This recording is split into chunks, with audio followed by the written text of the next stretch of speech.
आरक्षणाचा फायदा घेऊन जे सदन झालेत त्यांना वाटतं की आपणाला 13% खेळता येणार नाही, 13% खेळता येणार नाही, त्याच्यामध्ये आमचं नुकसान होण्याची शक्यता आहे असं ज्यांना वाटतं ते उपवर्गाला विरोध करतायत. पण अशा काय जाती आहेत की त्यांना वाटतं की बाबा आम्हाला 75 वर्षामध्ये ह्याचा फायदा झाला नाही, बर, आम्ही मागासच राहिलो. या टोटल आरक्षणाचा कुठला समाज नक्की फायदा घेतोय किंवा कोणत्या समाजाला जास्त त्याच्यात फायदा होत आहे असं तुम्हाला वाटतंय? नाही नाही, ज्यांना शेड्यूल कास्टचं रिजन आहे तसं टिकावं असं जे वाटतं ते उपवर्गीयांना विरोध करतात, कारण का त्याच्यामध्ये त्यांचा फायदा आहे. बर, त्याच्यामध्ये त्यांचा फायदा आहे. पण असे काही वर्ग आहेत की त्यांना वाटतं की एकत्र राहिलं तर आम्हाला काहीच मिळत नाही, आम्हाला काहीच मिळत नाही, म्हणून ते उपवर्गीयांच्या बाजूने आहेत. असे दोन गट पडलेले आहेत.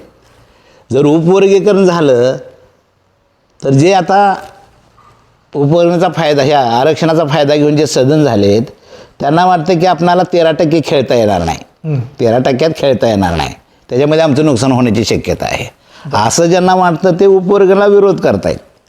पण अशा काय जाती आहेत की त्यांना वाटतं की बाबा आम्हाला 75 वर्षामध्ये ह्याचा फायदा झाला नाही, बर, आम्ही मागासच राहिलो. आणि मागास राहिला असेल तर मग उपवर्गीकरण झालं तर त्याचा आमच्या थोडा का होईना आम्हाला त्याचा फायदा होईल म्हणून ते उपवर्गीकरणाची समर्थन करतात, उपवर्गीकरणाची बाजू घेतात. खरं तर हा उपवर्गीकरणाचा जेव्हापासून हा प्रश्न आलेला आहे तेव्हा महाराष्ट्रात अनेक वादविवाद सुरू असताना आपल्याला बघायला मिळतात. आता पुण्यातीलच एक घटना की बाबांनो एका व्यक्तीला तिथं मारण्यात आलं किंवा अशा पद्धतीच्या घटना सध्या घडत आहेत किंवा त्या विषयावरती अगदीच टोकाचं काय लोक बोलू लागलेले आहेत. आता मग हा जो वाद सुरू आहे त्या वादाकडे कसं बघतायत?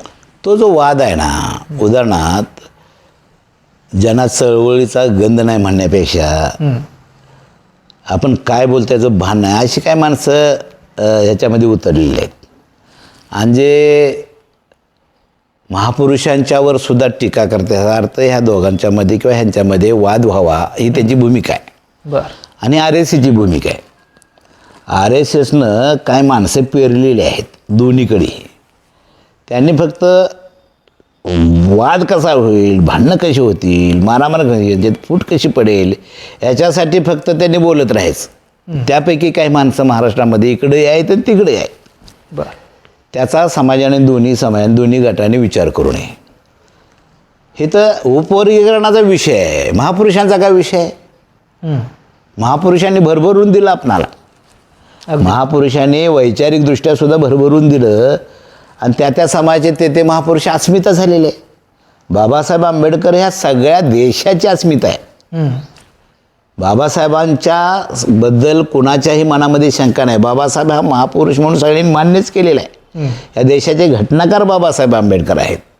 डॉक्टर बाबासाहेब आंबेडकर यांना कुठल्याही कास्टचा विरोध नाही, हे पहिल्यांदा समजून घ्या. आणि होणारही नाही. तरीसुद्धा काय कावळे आहेत की समाजामध्ये दुही कशी पसरेल, वाद कसा होईल, भांडणं कशी होतील याच्यासाठी RSSवाल्यांनी काही माणसं पेरलेली आहेत. बरं, आता जे काय बोलतात अजून काय फेसबुकला टीका टिप्पणी होते ते फेक आहे. बरं, म्हणजे शेड्यूल कास्टमधल्या लोकांच्या त्या हे नाही, व्हॉट्सअप नाही, ते RSSवाल्यांनी बनावट असं काय तर तयार केलेलं आहे. त्याला काय म्हणतात मला माहीत नाही. फेक अकाउंट असतं. फेक अकाउंट काढून सुद्धा आमच्यात भांडणं लावण्याचा प्रयत्न काही लोकांचा सुरू आहे. पण दोन्ही समंजस आहेत, दोन्ही गट समंजस आहेत. तसा वाद कुठे होणार नाही, होऊ शकत नाही. एखादा बोलला तर आमच्यासारख्याने म्हणावं पण ते घ्यायचं नसतं. टीका टिप्पणी होतच असतात. आपल्या सेवेत आहे डॉक्टर सचिन सांगरुळकर यांचं Laxminarayan super multi speciality hospital. आरोग्य हेच आयुष्याची खरी संपत्ती आणि त्या आरोग्याची संपूर्ण काळजी आता एकाच छताखाली. अनुभवी व तज्ज्ञ डॉक्टर, अत्याधुनिक उपकरणे, सुसज्ज ऑपरेशन थिएटर, 24 तास आपत्कालीन सेवा, ICU, dialysis, digital x ray, CT scan, sonography, pathology तसेच विविध आजारांवरील विशेष उपचार, सर्व सुविधा एकाच ठिकाणी. मुख्यमंत्री सहायता निधी, महात्मा फुले जन आरोग्य आणि बांधकाम कामगार आरोग्य या योजनांखाली सर्व उपचार व सुविधा मोफत. कमी खर्च, अनुभवी डॉक्टरांची टीम आणि माणुसकीची साथ हीच आमची खरी ओळख. तुमच्या व तुमच्या कुटुंबाच्या उत्तम आरोग्यासाठी आजच भेट द्या. आमचा पत्ता Peth Sangli road, my Hyundai showroom जवळ, Laxminarayan super multi speciality hospital, Ishwarpur. खाली दिलेल्या क्रमांकावर संपर्क करा आणि आपली अपॉइंटमेंट आत्ताच बुक करा.